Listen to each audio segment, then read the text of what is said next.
Hi, everybody. Welcome to Jolene's Happy Time Craftcast. I am, in fact, Joleen. It's lovely to see you today.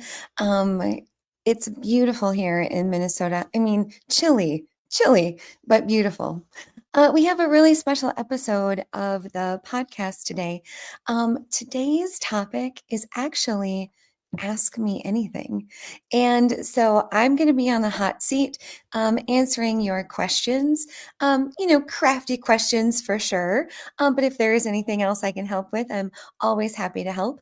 I had a few questions actually sent to me before the show. But if you're here with me live and you have them, you can go ahead and put them in our text chat that you see, and I will do my very best. So, some of the questions that came to me before our show are, I guess I would say I've organized them into certain categories. And the first category is, of course, book folding and questions about books. So, one of the things that I get asked, probably the number one question, is where do I get all of my books? And I think that this answer, to be helpful to you, um, I think the better question is where can you get your books? Because I come by mine quite differently since I've been doing this for quite a while. And I have a reputation in my community. So people know, and I'm so grateful in my community that I'm probably their first stop before they go to the dump. So let's talk about if you are interested in book folding as a hobby or a craft, where can you get books? So let's start there. So, where I started was I actually got my books from my hometown library. And my library does a thing where, first they have a book sale and they try to sell their books. And if they don't sell, then they try to give them away. And if they can't give them away, then they usually give them to my mom. And my mom holds them like in her house. And then she gives them to me. Hi. Hi, Karen. Hi, Kathy. Um, so my mom holds on to them until she sees me, and that's how I get them. So that's one place. Another place that I get books is I just let people know that I take discarded books to turn into art. And I'm not talking about books that are in a condition that could be, donated to somebody who could, benefit from them. Hi, Paige. I'm talking more about books that have they're no longer useful as reading materials. So they might be stinky or stained or water damaged or have pages falling out. I'm talking about those kinds of books. So the library is one, if your library gives them away before they throw them away. Another would be, just letting people know that you do this. And then the third is, if you are lucky to live in a place that has recycling, sorted recycling, a lot of recycling centers are now keeping books in separate locations. So, like, they might have a great big cardboard container for paperback books and for hardcover books. And so I'm lucky that I have one of those in my area where people who are already getting rid of their books, they've already like sorted them out and they're quite happy to see me come because there's no, profit in what they're doing. They're just putting it into like the end game, which is the garbage. So that's the third place is the recycling center. The fourth way that I get books is I have gone to, yard sales and I've got pretty lucky, but I never go by the free bin at the end of the driveway. I've gotten really lucky at the free bin. Lots of good stuff in there. And then, I also have my family and friends on the lookout for me. And once you kind of put out the call, like my friend Kathy shares that, she just put a little post on next door and people were happy to share their books with her. So, there are lots of places. And then, if you want to buy your books, it is well within your right to do so. For those of you who know me, I get quite a lot of grief sometimes about using books as an art form, that I am, keeping books away from people who need them.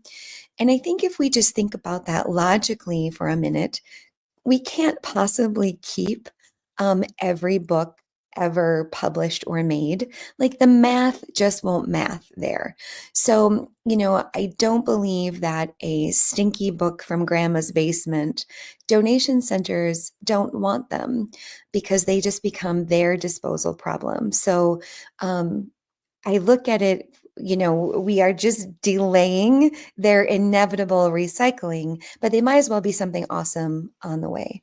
So, but by and large, letting people know that I use discarded books has been the number one way that I get books.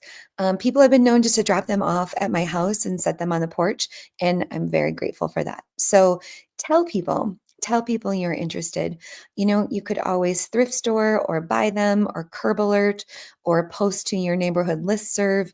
There are all kinds of ways to get books. So, to my comments, anybody else have one that I didn't think of? I think I got most of the ways that I get my books. Um, the second most often asked question that I get, and friends in the comments, what crafty questions do you have for me? I would love to help. Is what is the easiest book fold? Well, I would say the easiest book fold and the one where you can practice being the most consistent would definitely be the silo. And, all of these names that I talk about, if you're here with me live or if you catch some of my live streams, um, these are just Jolene isms. Like these are not, there's no like official book folders dictionary. This is just what I call them. So if you ever go and like Google what is the silo fold, the Google might not tell you because I just made it up. So to me, the silo fold is taking one piece of paper in your book, folding it in half to the center. So, in the anatomy of a book, right, when you are reading book folding directions or book making or book binding, the interior spine is called the gutter. So, taking one piece of paper, folding it over to the interior spine, and making a crease is called a silo. So, each piece of paper in half. That's the easiest one. I'm also asked what is my favorite, and that also happens to be the silo. I have probably made well, we know I've made hundreds, 300 to well, give or take 300 silos. I have on display in my bed and breakfast in one collection, and that is each and every page in half and making a crease. Now, do know that there are some books that don't want to go into a 360-degree, silo shape when the book cover is removed. Some books will. Some books will participate in a lovely manner in being a 360-degree silo. So what I'm talking about is specifically, a book that is more like a structure that can sit on your table and not hang on your wall. If you keep the book cover on, you are able to then hang that book on the wall, like I have in my dining hall in my collection of 100, where I have 100 folded Reader's Digest condensed books. And I love Reader's Digest because they're all 574 pages.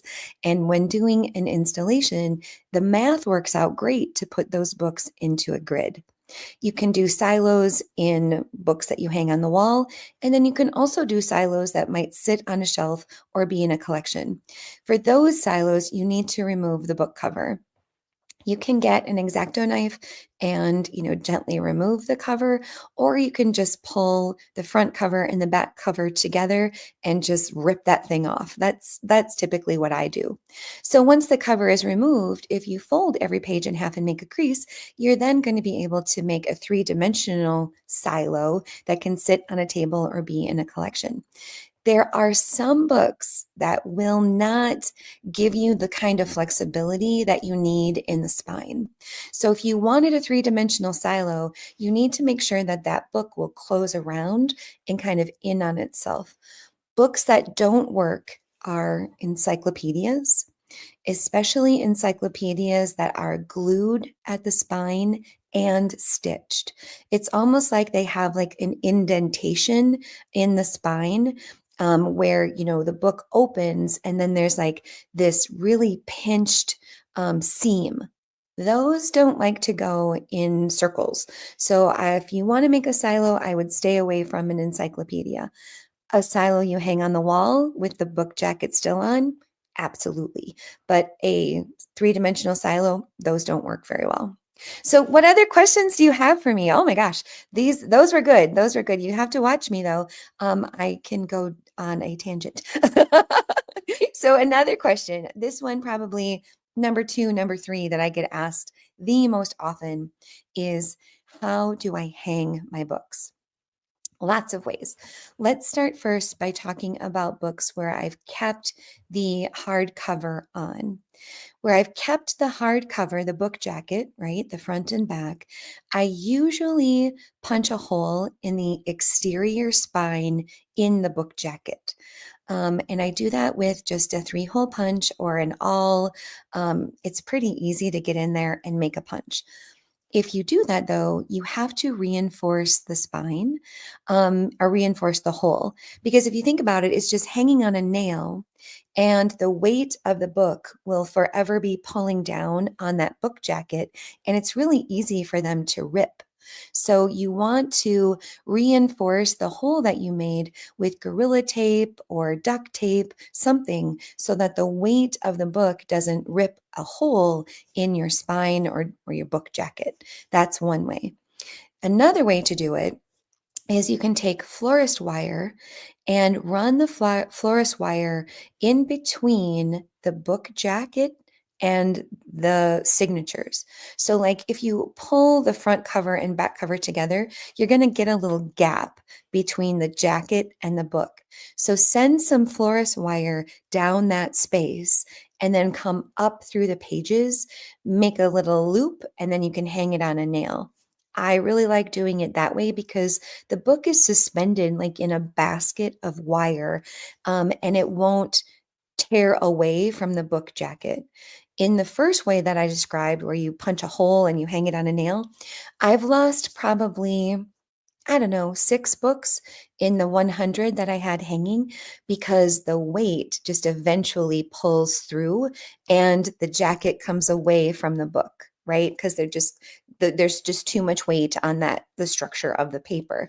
Whereas if you make the wire basket, I've never had a problem with any of those because the weight of the paper is supported by the wire. So that's probably my favorite way to do it. It's also a little bit difficult though if you are making a grid because it's much harder to get the math to work out when you're using that wire. When you punch right in the spine, let's say, you wanted to do a grid of 12. If you punched a hole 1 inch down and they were all the same size book, your grid is going to work, and that's awesome. Whereas when you use the wire, it gets a little bit more subjective, a little higher and lower, and it doesn't work out exactly perfect, the way that it does when you punch in the spine. But my preferred method for like the longevity of the book fold, and if it's a precious book fold, maybe one that you spent a lot of time on, I would definitely go with the wire works as a basket method. The third way that you can hang books, again, still in the hardcover space, is you could order plate hangers from, the Zon. I've had a little bit of trouble with plate hangers, and I'm going to assume that that's user error on my part. I don't really like how plate hangers have the books pitch forward. I prefer them flush up against the wall, but I'm sure that's just a Joleen thing, and that there's a way that they could probably be tightened. I have a lot of my social media friends who use plate hangers, and they don't seem to have the problems that I have. So that's the third way. Now, if you're going to hang a book where you have removed the jacket and you want to maybe make a bookmobile like I have done, or maybe you want to do like my Harry Potter ceiling, for those of you who are familiar with that project, I took about 100 romance novels and I folded them all into the silo, every page in half, after I had removed the book jacket. And then I used fishing line and I made that basket all the way around the entire book. So if you start at the bottom of the book and you take your fishing line up and through the pages and make a couple overhand knots, you can then suspend your book from the fishing line. And then I hung the fishing line, I used a thumbtack into the ceiling, and they are hanging quite well. To note, though, I do have a wood ceiling in my gift shop where I hung this Harry Potter ceiling. And so the thumbtack works quite well. If you did drywall, I don't know if you'd have the same results, but that's what I did. So those are my preferred ways to hang them. Now, my friend Kathy has hung with 3M Velcro strips. So that's really interesting. I've never given that a try. I know other people who have tried command strips or command hooks. I don't have any experience with those because I'm so committed to the methods that I've already described. But I do get that question a lot, a lot, a lot, a lot. So for those of you who always ask, thank you. I appreciate that so much. Okay, here is one coming in. Oh, LinkedIn's in the house. Thank you, LinkedIn. This question is, how do I cut my books? Okay. So one preferred method for me with cutting my books. So I have a bandsaw. I have my first bandsaw is a Ryobi that I bought at Menards on an 11% day. So if you know what that is, you know what that is, right? So here in the Midwest, Menards is got an 11% day where everything is 11% off. You just got to send in your receipt. So mine was a Ryobi. I think it was $187 and it was on an 11% day. I used that Ryobi for probably, I don't know, 8 or 9 years, I want to say. And it did me well. It did me so well. I cut so much material on that. I would say that's a hobbyist level bandsaw. It got the job done. It doesn't have a ton of horsepower, but this past year, I upgraded to a jet. So I have a professional big girl woodworking bandsaw now. And that's just so I can keep up with, my craft club and all of the other things, the bigger projects that I've been doing. On the Ryobi, I was breaking blades because surprisingly, it seems to me that it is a lot harder on the machines to cut books than it is to cut wood. Books kick up so much dust, and we're also kind of navigating glue and other adhesives that are on the spine of books. So when the spine, goes into the bandsaw, spine side first, all of that glue gets on the blade. And so the blades get gummy and they go dull and then they break. So, whereas with wood, you're just getting sawdust and you're, pushing wood through. So, I have a feeling that what I use my tools for is a little bit harder on them. But if you are interested in getting a bandsaw, I would definitely say start like I did with like the hobby crafter grade one, and just make sure you get the right blades and highly recommend that you wear a respirator. I do because it just kicks up so much dust. So wear a respirator when you're cutting. But I use a bandsaw, and that's how I am able to get so many book strips that I then sculpt into flowers. I cut them apart and use them in other things. I coil them, I roll them, I make them into tubes. I do all kinds of things with my book strips. But for me, it started with a hobby grade bandsaw with an 11% coupon. So if you were going to give it a try, I would highly recommend going that way. Um, so that's how I cut my books. Now, you can cut them with an X-Acto knife, and let's say a metal ruler. That is definitely an exercise in patience, and time. And if you have patience and time, it's going to work just as well. You're going to get to, the same result. It's just going to take longer and require more patience. But it can definitely be done. I think cutting bookboard with a craft knife or an X-Acto knife or a scalpel, I think it's harder. Obviously, then it is cutting pages. And I don't really enjoy it. And that could just be because I've reached the promised land, right? Like I've got the power tools that get that job done for me, but it can be done, manually, just takes longer. I see a question here from Twitch. Thank you, friends, over at Twitch. Um, do I do words in book folding? No, I do not. That is called measure, mark, and fold. And the name, it is exactly what it implies. So you are going to measure each page, and you're going to make a little mark on each page. And in some cases, you also have to make a little cut, like a teeny tiny little cut. So each page is measured, marked, and folded individually. So let's say we wanted to fold the word love into book pages. Every single page would need this methodology of measure, mark, and folding. Now, that is not something that even sounds appealing to me in any possible kind of way. I'm really not that kind of crafter. I am more of a muscle it and work through it until you make it fit kind of crafter. But I have received measure, mark, fold books as gifts, and I love them very, very much. And I do my own variation of measure, mark, and fold. If you've seen my stepping stones pattern, or my mountain pattern, or just some patterns where you want the folds to end up in the exact same plane of the book. And I do that just with a ruler, and I mark on the outside of the pages with like one swoosh of a pencil, right? But I didn't individually mark each page, if you can understand that difference. So, like to spell out the word love, we're talking about a pretty big commitment in measuring and marking each individual page.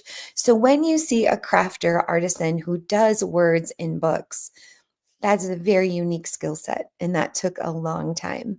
And it's quite lovely, but your friend Joleen will not be embarking on that avenue. That just sounds really painful to me. But that's just, right, the difference in my brain.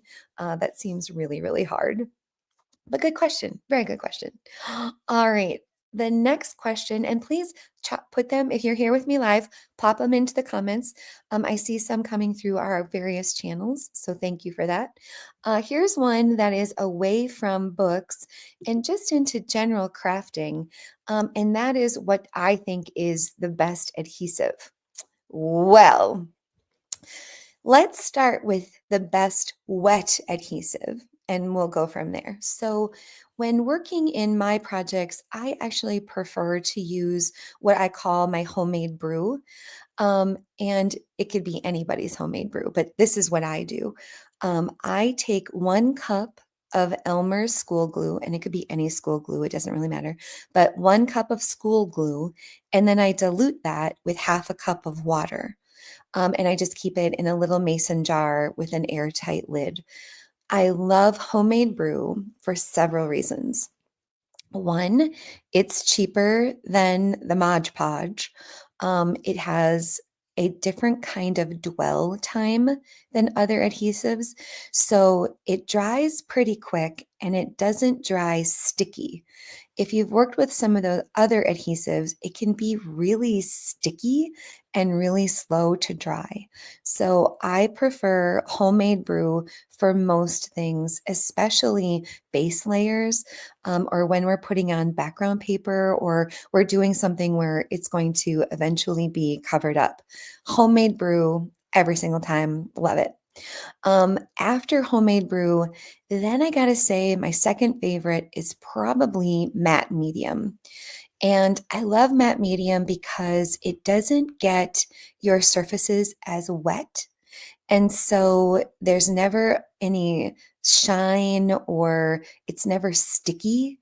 It's a little bit more expensive, but I just love how flat everything looks with matte medium. Because, sometimes glue or Mod Podge, whatever, the Podge, it can make things look kind of warped and crinkly.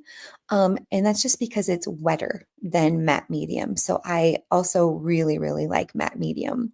So after homemade brew and matte medium, then I would say I do have several uses for Mod Podge.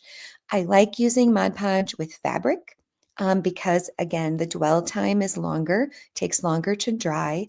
I also think that if you've ever, used Mod Podge on fabric in a crafty way, like in a background or to cover something up, it is sticky, right? It is not coming up. And so I love Mod Podge for that reason. So I use all three, varying degrees, but my favorite is definitely homemade brew. Now, if we're going to switch over to, let's say, maybe a drier medium, I like the UHU, right? Am I saying that right? Glue stick. I think that's awesome. But then I've also been really happy with like just normal Elmer's school glue sticks. I think they work really well with paper, especially when you don't want to get things too wet. Um, so, you know, I know that like repositionable glue sticks, nah, I don't know why you would want to do that unless maybe you were making a collage and you wanted to maybe put something down just temporarily to see how it all fits together and then, use a more permanent adhesive. But those are definitely my favorites. I don't really care for like double-sided tapes. Um, I am more, those are usually my favorites. And then with regard to hot glues, boy, they definitely have their place. And I go through so much hot glue that I get the big industrial box on Amazon, probably just an off brand, doesn't really matter what it is. But my favorite glue gun would be the Gorilla glue gun because it has dual temperatures. So it has a low and a high. And I know many of you on with me live today have seen me burn my skin off. So I try really hard to keep it low on the low setting when it can be because I'm super clumsy. Um, and then, just be really careful. That's why I use a metal chopstick. So I'm not sticking my hands down into the places where the adhesive needs to be set. So general glue, hot glue, I like them all. But I do really like my Gorilla Glue Gun. And I'm still a plugger inner. I know lots of you have like battery operated ones or like you don't need a cord. I haven't got there yet because I'm sometimes so distracted that um, my battery operated glue guns just kind of drip as I walk away. Whereas my other one, whenever I turn my lights on, I've got it all rigged. So my hot glue gun is always hot. I know that sounds crazy, but that's just my process. Okay, I think we got adhesive. I talked about those are my favorites, hands down. A question from my bestie. Um, how many projects are you typically working on at one time? That is such a good question. I Many. Many. And I don't know if I have a good reason why I have many at a time. I think maybe it is interest, or it also could be what I have going on. So, for example, um, I think any serious crafter, whatever that means, we all have a go bag, right? Let me know in the comments if you know what I'm talking about. So I will not be in a car without a project. I will not kind of be waiting places without my go bag. Um, I don't watch TV without a little go bag, right? So it just means that we always have a project ready to travel. So today, we'll be traveling for a couple of hours in the car, and I will probably be working on an embroidery project. So that's one. I am always thinking about my next big install here at our bed and breakfast. And so that's project number two. I'm always working in my art journal, so that's project number three. I almost always have something going in the Christmas gift giving department. And that's because my adult children now kind of go through all of my projects and they say, I want that one and I want that one. And my projects don't always whip up overnight. So I need a little bit of warning about the things that they want. So I would say that I probably have 6-ish to 10-ish projects going at one time. Um, and I'm pretty good at the organization of how that goes too. So, embroidery is in its own bag, crochet is in its own bag. Paper is my most favorite thing to work with, but I don't really like doing paper as I'm traveling or on the go. It just makes a mess. And it also doesn't you can't shove it in a bag without kind of ruining what you've already worked on. So, a crochet bag at the ready and an embroidery bag at the ready are my favorites, my favorite grab and goes for sure. But that was a good question. And I would love to know your answers. How many projects do you have going at one time? I can't imagine that I'm the only one, right? I can't imagine. Um, okay, Facebook, good question, good question. You've heard me talk about my craft club, and how does it work? Well, the people in my craft club, I have to start there, are amazing. And my craft club, I think this January, will I be 2 years old or will I be 1 year old? I must be two. I don't know. Two? Yeah. So we must have almost 24 different craft club kits. And so each month I come up with a project. And then I put most of the supplies that you need to make that project in the box.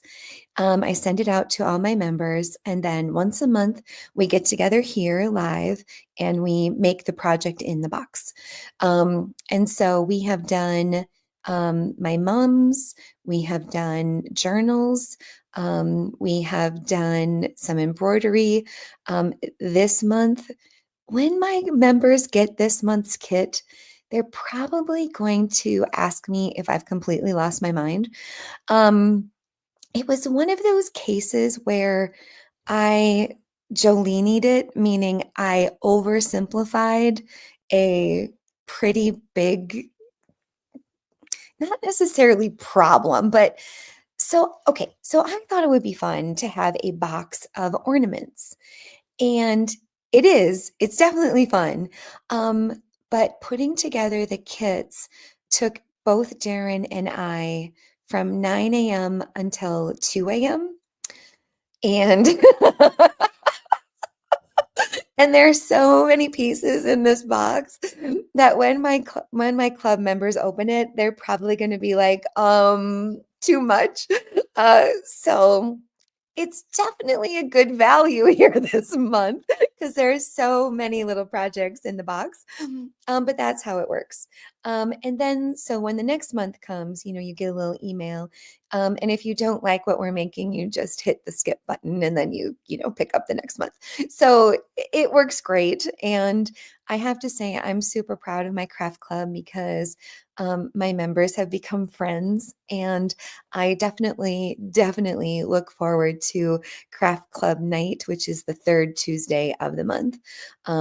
In the 2 years that we've been doing it, we've only ever had to reschedule one time.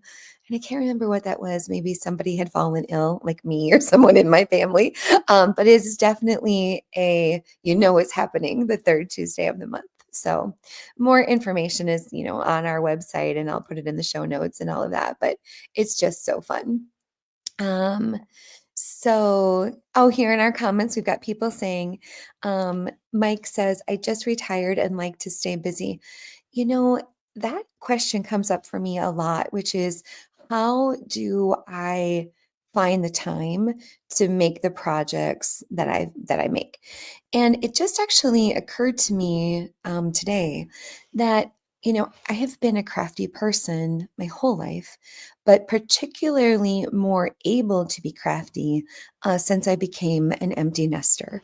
So I'm no longer driving to volleyball tournaments or wrestling meets. I'm no longer, busy with children at home. I mean, I know, certainly I have, Big Raven Farm now, and that obviously takes a lot of time, but I've had more time to do crafty things since the kids, grew up and moved away, traders that they are. So I would say that, I'm in kind of a sweet spot right now where I'm an I'm an empty nester, but I'm not a grandparent. Um, I mean, I hope I'll be one of those one day, but that those days don't look to me anytime soon. So I definitely have more time to do my crafty artistic endeavors. That's definitely been a big change from when everybody was at home. So yeah, that's where the time comes from.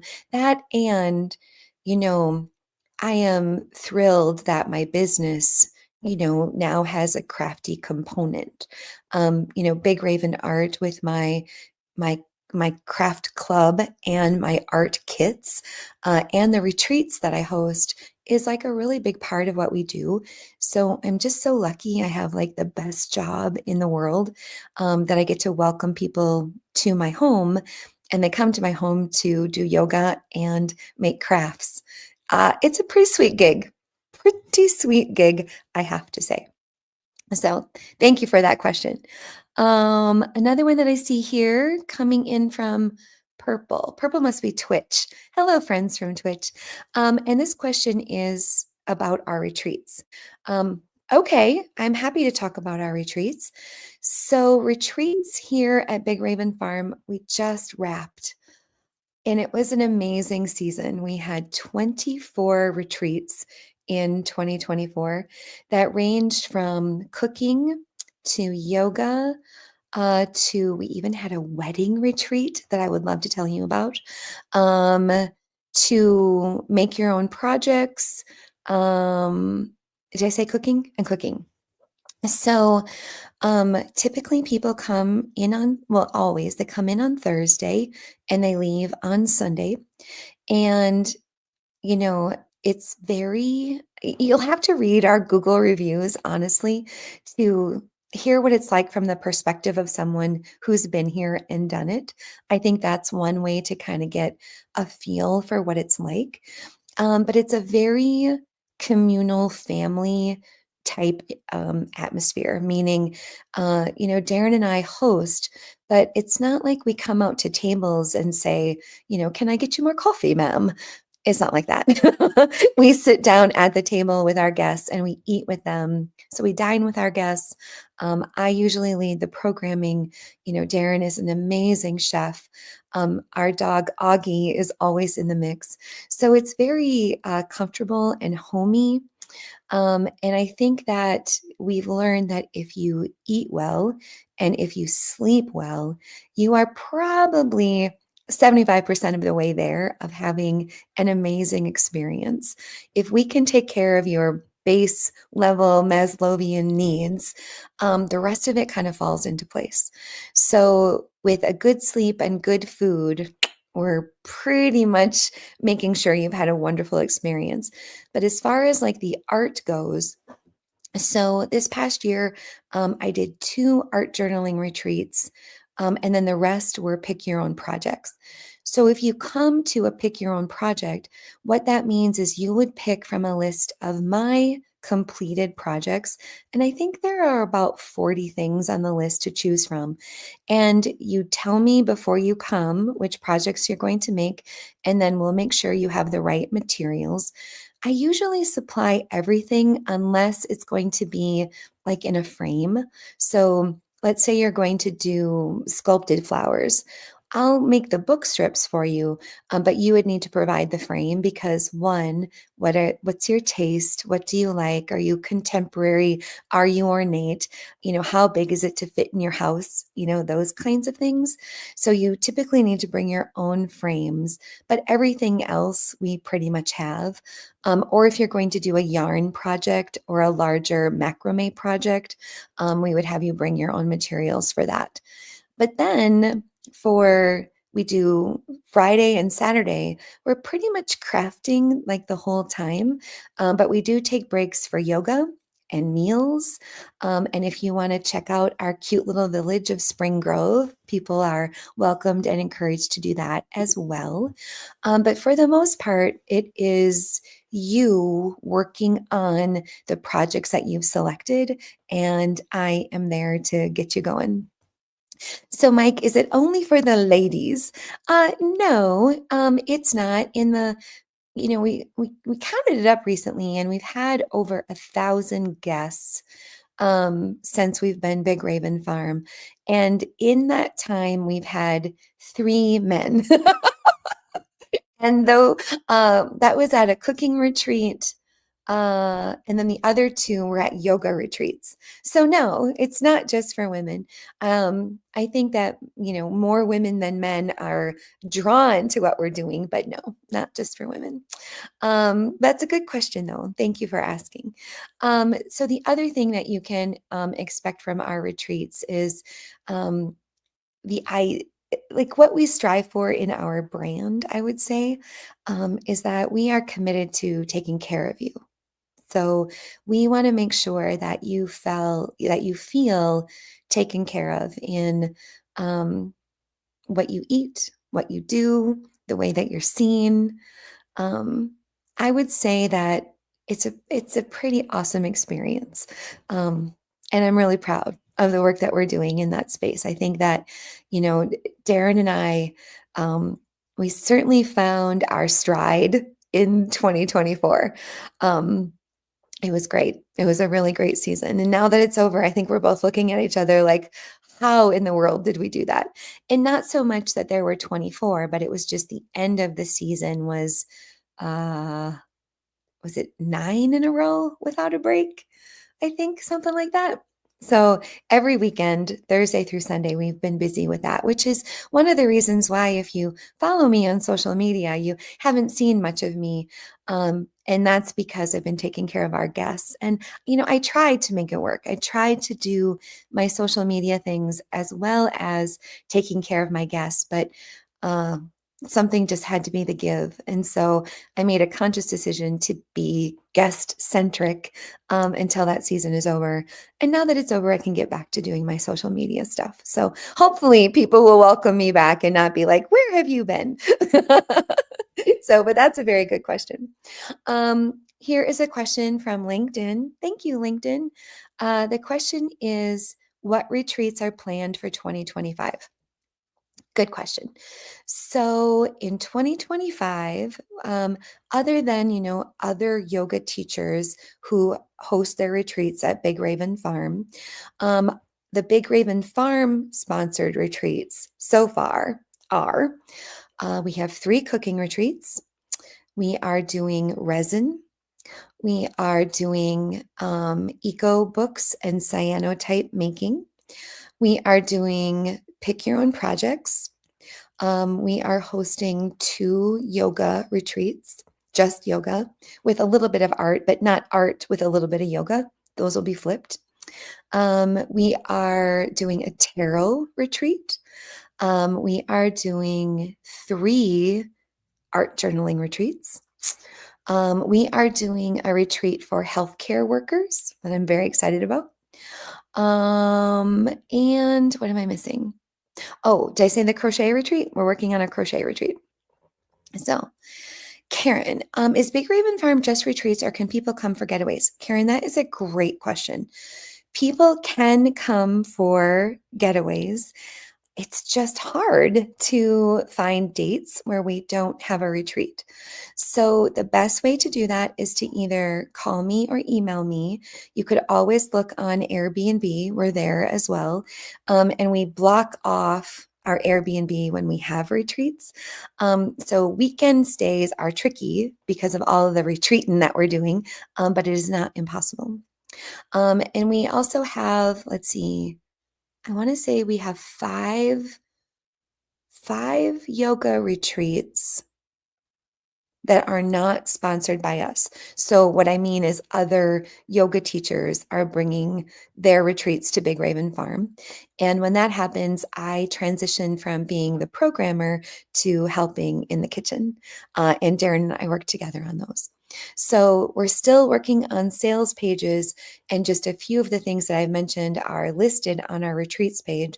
But our goal is to get all of those retreat pages done by the end of November, so that people can plan for their 2025. But thank you. Great question. I love that so much. All right, I'm going to go back to my questions and see what I have here. It's an ask me anything. So even if it's not crafty, I will do my best to be helpful. But I see one here from, YouTube. Hello, YouTube. And this question is, how do I come up with my projects is basically the question. Um, you know, how do I come up with them?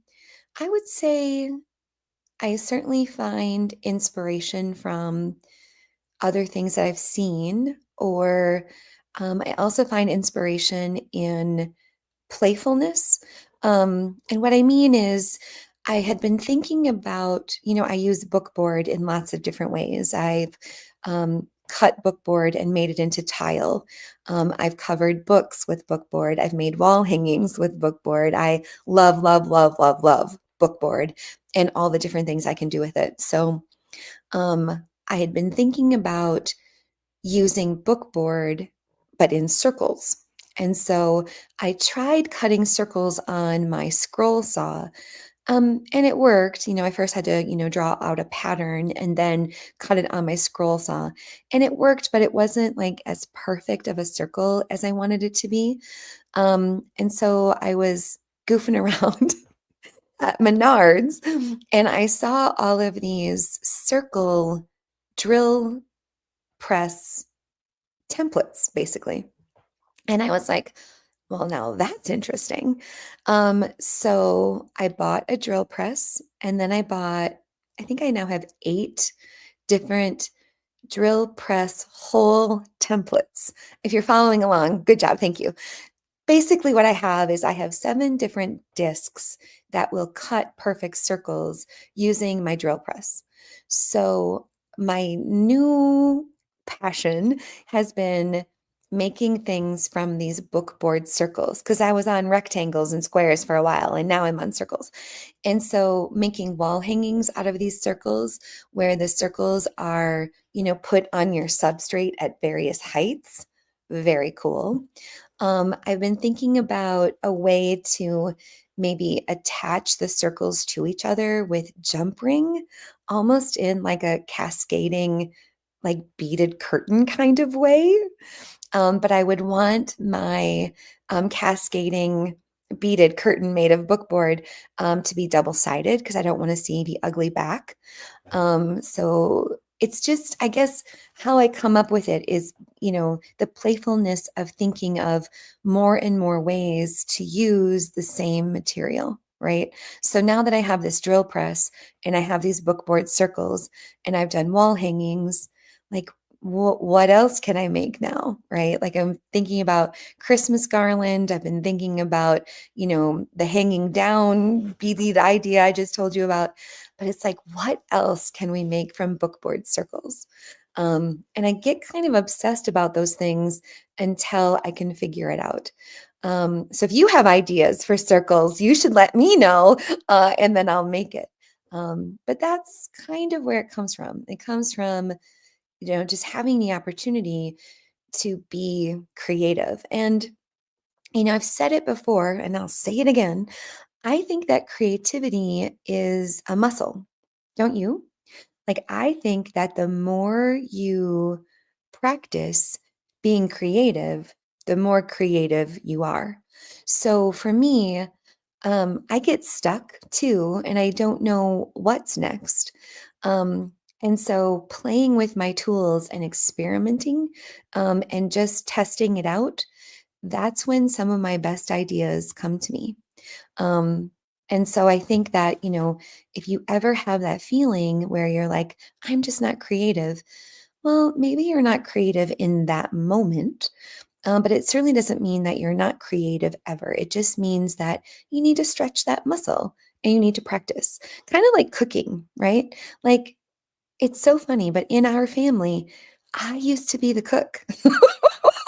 It's funny now, and I don't even remember doing it. Like I don't remember what I made, and I don't remember like how I made all of that work. But now when I have to cook, I swear to you, I don't really remember because I just haven't done it in since 2016, really. Like if you know me, right? Like, I had my accident and I couldn't walk for a year. And like, Darren took over, and Darren is an amazing cook and chef. And so he took over in 2016 when I had my accident. And then I just never took it back. And now I don't remember. I don't even really like, I mean, I know that sounds really privileged, but I don't even really like, because we have a stove that you have to light with like a flame. And I hate that. It scares me. So again, I'm accident prone. So I don't like having to do that. If I could just turn on the burner without the fire, I would be better at it. That just sounds like an excuse. I know, but I'm sticking with it. That's my story. But just like cooking, I was going to say, it's a muscle memory, right? And you have to work those muscles in order to get them to kind of work and do their thing. So that's my spin on creativity. That's a great question. Oh my gosh. All right. What else have you got for me? This is your opportunity. If you are listening to us later on iTunes, thank you. Thank you so much for being there. And if you're listening to me now, plop your questions in the comments. We have just a few more minutes. And while you're doing that, I'm just going to scroll through everything we've collected and just see if there is anything that I have missed. Da, da, da, da. Oh, here's one. It's a YouTube one. YouTube friends are asking, what is my opinion on using books? Oh, I feel great about it. I feel great about using books. Oh, sorry. Sorry. It's how did I decide to use books? Oh, different question. Well, I I was inspired by another book artist who made a chess set out of books. And my assumption when I saw this chess set made out of books was that they cut them on like their bandsaw. And I was like, okay, I need a bandsaw because I want to make a chess set. So I did that. And I have tried several times to make a chess set out of books. And I made a really great queen and I made some really awesome pawns. But the problem is that the footprint of my chess pieces are huge. Like they are super, super, super big. And I later found out that this artist that I admire actually used a laser cutter to cut this chess set. They didn't use a bandsaw. And it's not like I necessarily wanted to, copy the idea, but I certainly wanted to try, and give it my own spin.